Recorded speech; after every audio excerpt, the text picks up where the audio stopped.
완전한 몰입에 들어가는 3일간의 과정. 천천히 생각하는 명상적 사고 훈련이 어느 정도 되어 있는 사람이라도 몰입을 처음 시도해 보는 경우에는 완전한 몰입 상태에 들어가는 데는 일주일 정도의 시간이 걸린다. 그러나 일단 몰입 경험이 생기고 생각하는 주제에 대해 여러 번 몰입해서 익숙해지면 3일만 지나도 충분히 몰입 단계에 도달할 수 있다. 잡념을 털어내고 자세를 만든다. 설정된 문제를 분석하기 시작한다. 명상하듯이 마음을 차분하게 가라앉히고 머리까지 기댈 수 있는 편안한 의자에 온몸의 힘을 빼고 앉아 주어진 문제를 곰곰이 생각한다. 생각의 속도는 의식적으로 약간 늦춘다. 첫날은 이 문제를 생각하려고 해도 다른 잡념이 떠오르며 집중이 잘 되지 않는 것이 보통이다. 특히 마음이 산만한 상태라면 더욱 그렇다. 그러나 계속 노력한다. 자신도 모르게 자꾸 다른 생각이 나고 더러는 설정된 문제를 생각하는 것조차 잊어버릴 때도 있다. 설정된 문제를 메모지에 써서 눈에 띄는 곳에 붙여놓으면 이런 일을 방지할 수 있다. 초보자의 경우 눈을 감고 생각하면 집중이 더 잘 된다. 생각에 진전이 없어 지루하고 힘들더라도 차분하게 생각을 계속한다. 어려운 문제를 선택한 경우 생각에 진전이 없는 것은 당연한 일이다. 기억해야 할 것은 생각에 진전이 없어도 이렇게 노력하는 동안에 정신적인 집중도가 조금씩 올라간다는 것이다. 문제 해결이 전혀 진전이 없다고 느껴지지만 절대 그렇지 않다. 몰입이 힘든 것은 바로 집중된 정도가 눈에 보이지 않아서 진행되는 과정을 확인할 수 없기 때문이다. 이런 때에는 몰입 상태에 이르는 과정을 다른 가시적인 활동에 비유하면 도움이 된다. 모든 뇌 세포마다 이 생각으로 채워간다고 생각하거나 정상에 오르는데 3일 정도 걸리는 등산에 비유하는 것도 효과적이다. 그런데 그 산이 경사가 약간 있어 미끄러져 내려가는 산이라서 계속 노력하지 않으면 조금씩 집중도가 떨어짐을 명심해야 한다. 첫날은 평지에서 출발한 터라 몸 상태도 준비되지 않고 머리도 산만한 상태이므로 가장 힘이 들고 괴롭다. 이때는 일어서서 왔다 갔다 하면서 생각해도 좋고 편안한 의자에 앉아 명상하듯이 생각해도 좋다. 마음의 산책을 한다는 기분으로 여유를 갖고 천천히 생각한다. 생각의 속도를 천천히 하는 것이 익숙하지 않은 사람은 산책을 하면서 생각하는 것도 좋다. 걷는 속도에 맞춰 생각의 속도가 느려지는 경향이 있기 때문이다. 어차피 높은 집중도에 이르기까지는 사흘 이상의 시간이 소요되므로 성급하게 생각하지 말고 시간은 충분히 있다고 생각한다. 평생을 이 문제 하나만 생각하겠다는 각오면 더욱 좋다.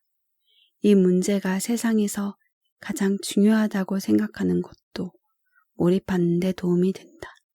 편안하게 앉은 채 천천히 생각하다 보면 자신도 모르게 선잠이나 가수면 상태에 들곤 한다.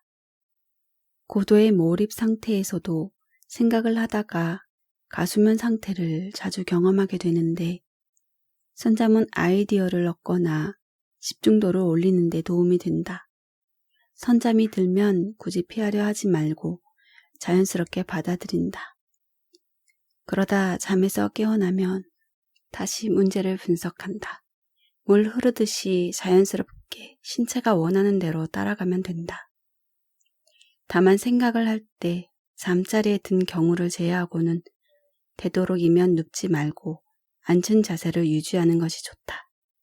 잠자리가 아닌 상황에서 누워서 생각하면 깊은 잠에 들어 몸이 늘어지고 컨디션이 나빠진다. 앉아서 생각하다가도 선잠을 지나 완전히 잠이 드는 경우도 종종 있다. 이때는 앉은 채 머리를 뒤로 젖혀 기댄 상태로 잠이 들면 된다. 특히 잠이 부족한 경우에는 앉은 상태에서도 깊은 잠에 드는 경향이 있는데 잠이 부족하면 집중력이 떨어지기 때문에 잠은 충분히 잔다. 생각하다가 기억하고 싶은 아이디어나 문제 해결에 도움이 될 만한 사실이 떠오르면 즉시 노트에 기록한다. 첫날의 아이디어는 대부분 별로 도움이 안 되는 경우가 많다. 떠오른 아이디어가 유치하더라도 가능하면 적어둔다. 그러다 보면 생각이 유도되고 집중력 향상에도 도움이 된다. 게다가 머릿속에 떠오르는 아이디어를 노트에 기록해두면 그 아이디어를 기억하고 있어야 한다는 부담이 없어져 머리가 더 잘 돌아가는 효과도 있다. 이렇게 하루를 보내고 1시간 정도 땀 흘리는 운동을 한 뒤 집에 와서 샤워와 식사를 마치고 편안한 자세로 앉거나 누워서 생각을 이어간다. 잠자리에 누워서도 생각을 하다 잠이 들어야 한다. 아이디어가 움직이기 시작한다. 첫날과 마찬가지로 의식적인 노력을 들여 생각을 이어간다. 둘째 날은 첫날보다 덜 힘들다. 잡념에 빠지는 시간이 줄면서 주어진 문제에 대해 생각하는 시간이 조금 더 길어진다. 아직도 지루하지만 첫날보다는 분명 덜 지루하다. 둘째 날 오후나 저녁 때쯤 되면 주어진 문제와 관련된 사항들이 아이디어처럼 머리에 떠오른다. 그러나 이것은 이전에 이미 알고 있는 내용이어서 큰 도움은 되지 않는 경우가 많다. 대부분 대수롭지 않은 아이디어지만 첫날에 비해서는 더 좋은 아이디어다. 이것은 의식의 깊은 곳에서 아이디어가 나오기 시작하고 있다는 징조다. 이런 상태의 변화는 집중도의 향상을 의미한다. 그리고 첫날에 이어 둘째 날에도 뇌가 문제 해결을 위하여 계속 작동하고 있음을 의미한다. 이렇게 주어진 문제와 관련된 대수롭지 않은 아이디어가 떠오르기 시작하면 고도의 집중 상태를 향하여 제대로 가고 있다고 할 수 있다. 그러나 둘째 날도 큰 진전은 없을 것이다. 경우에 따라 같은 문제를 계속 생각하는 것이 극도로 지루해질 수 있다. 생각에 진전이 전혀 없이 계속 같은 생각만 하므로 답답함을 느끼게 되는데 몰입적 사고를 처음 시도하는 사람들에게는 거의 예외 없이 각자의 인생에서 경험한 어떠한 지루함보다도 크게 다가올 것이다. 이 지루함이 스트레스가 쌓이는 방향으로 가면 안 된다. 마음을 안정시키고 천천히 생각함으로써 평온함을 유지해야 한다.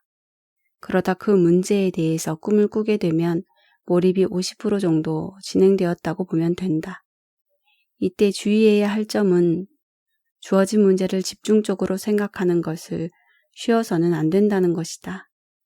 이틀 시도한 뒤에 친구에게서 전화가 와서 함께 저녁 식사를 하고 술 한 잔 마시면 집중도는 바닥으로 떨어져서 처음부터 다시 시작해야 한다.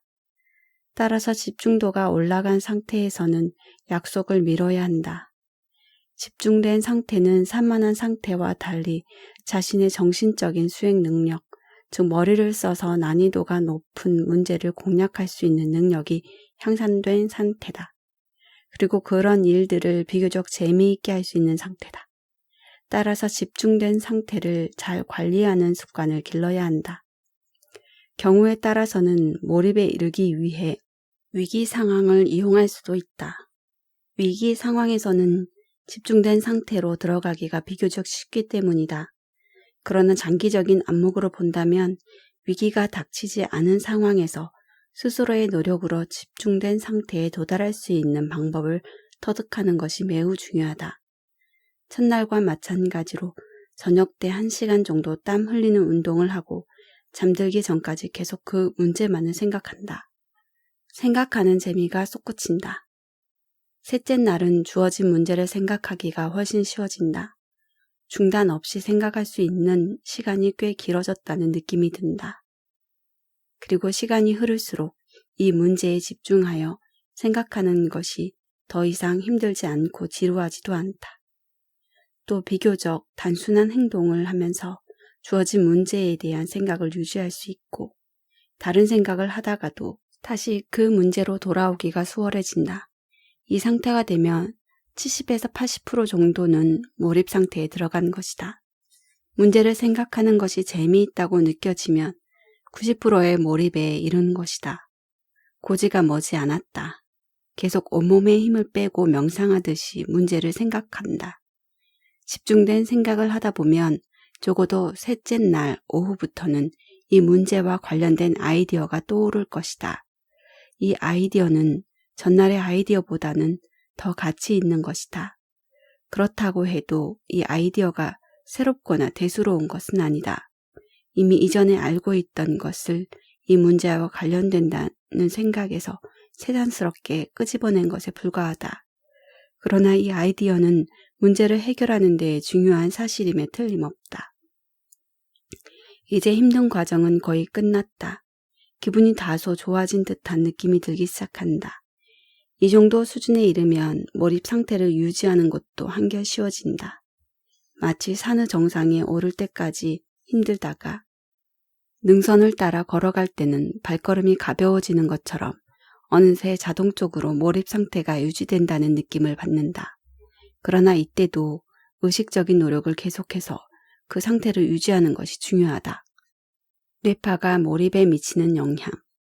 생각의 속도가 빠른 경우 다음표에서 보여주는 것처럼 스트레스를 일으키는 베타파가 나타난다. 이 경우는 단답형 문제처럼 난이도가 낮은 문제에 재빨리 응답하거나 대화를 나누는 것처럼 뇌의 빠른 입력과 출력을 요구하는 활동에 적합하다. 육체 활동을 하거나 대화할 때 나타나는 뇌파의 바로 베타파인 수면과는 정반대의 각성 상태이다. 이때는 입력에 해당하는 감각기관과 출력에 해당하는 운동 감각이 활성화되어 있는 반면 뇌의 정보 처리 능력은 다소 떨어진다. 즉 얕은 기억을 잘 끄집어내지만 깊은 기억은 잘 끄집어내지 못한다. 따라서 문제 해결을 위해서 주어진 문제를 곰곰이 생각하기에 적합한 상태는 아니다. 문제의 난이도가 높은 경우는 명상하듯이 생각의 속도를 충분히 줄여주어야 한다. 이때는 알파파가 나타난다. 눈을 감으면 시각 정보의 입력이 차단되고 생각의 속도가 느려지면서 뇌파가 느려져 알파파 상태가 된다. 빠른 알파파는 약간 긴장한 상태에서 주의 집중이 이루어지는 때이고 중간 알파파는 신체의 긴장은 풀려 있으면서도 의식 집중이 이루어지고 있는 상태이다. 바로 이 상태가 문제 해결을 위해 천천히 생각하는 때이다.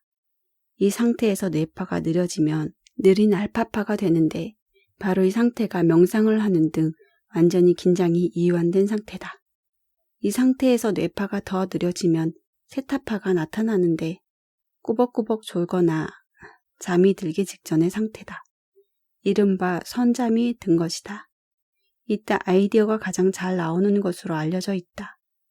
뇌의 입출력 활동이 활발한 각성 상태와 입출력이 차단된 수면 상태일 때 뇌 활동은 완전히 다른데 수면 상태일 때 장기 기억이 고도로 활성화된다고 알려져 있다. 선담에서 아이디어가 잘 나오는 것도 바로 이렇게 고도로 활성화된 뇌를 활용하는 것이다.